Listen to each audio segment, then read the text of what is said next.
Hi guys, samahan niyo kung dagdagan ng gamit yung bagong place ko para maganda yung makikita niyo sa mga vlog ko. At syempre, gusto ko din na komportable ako habang nag-i-stay ako dito. At isa nga sa pinaka gusto ko dito sa unit na to, ganito yung view ko everyday. Kaya kapag may araw guys, ganito yung lagi niyong makikita. Mas magiging maliwanag yung mga video ko ngayon. Nasa harapan ko lang kasi yung malaking bintana. Bumili nga ako ng artificial na halaman. Hindi na ako maglalagay ng totoong halaman kasi hindi ko alam kung kaya ko bang panindigan. Artificial na halaman na nga lang at baka magdagdag pa ako nito. Sa online ko nga pala to nabili guys. Nasa 300 plus ko ata to nabili. Ilalagay ko to sa TikTok shop ko. Baka gusto nyong ilagay din sa place nyo. Hindi naman ako nagsisi nung binili ko to. And honestly, mas maganda na tingnan yung bagong place ko. Lalo na kapag natatapatan niya ng araw sa may bintana. Meron pa nga akong isang gustong bilhin. Baka bumili ako ng lamp ko o baka kunin ko yung nasa kwarto ko. Nakikita nyo naman siguro yon yung nasa bahay namin. Hindi ko naman sobrang pagagandahin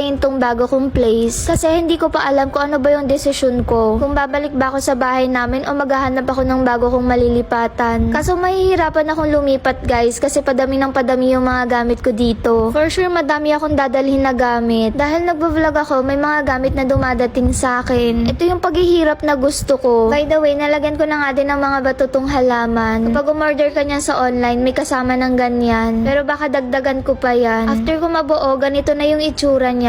O diba, para siyang totoong halaman. Ang ganda niyang tignan guys, kaya bibili pa talaga ako nito. Next na ayusin natin itong kama. Nalagyan ko na ng cover yung ilalim. Nung nag-move in ako dito, ang una kong nilinis yung CR, pati na rin yung tutulugan ko. Pero may vlog ako guys na magmamap ako ng sahig. At saka maglilinis ako ng pader. Parang naging biglaan kasi yung mga nangyari sa akin. Kaya na-late din yung mga update ko sa inyo. Ito namang sapin ko sa kama, nabili ko din yan sa TikTok. O diba, ang ganda ng kulay niya. Parang gusto ko nga rin bumili ng color block na ganyan. Yung kumot ko nga pala guys, yan yung nasa kwarto ko. And yung size ng kama ko ngayon, king size. Kaya naman kahit solo living ako, may katabi ako dyang multo.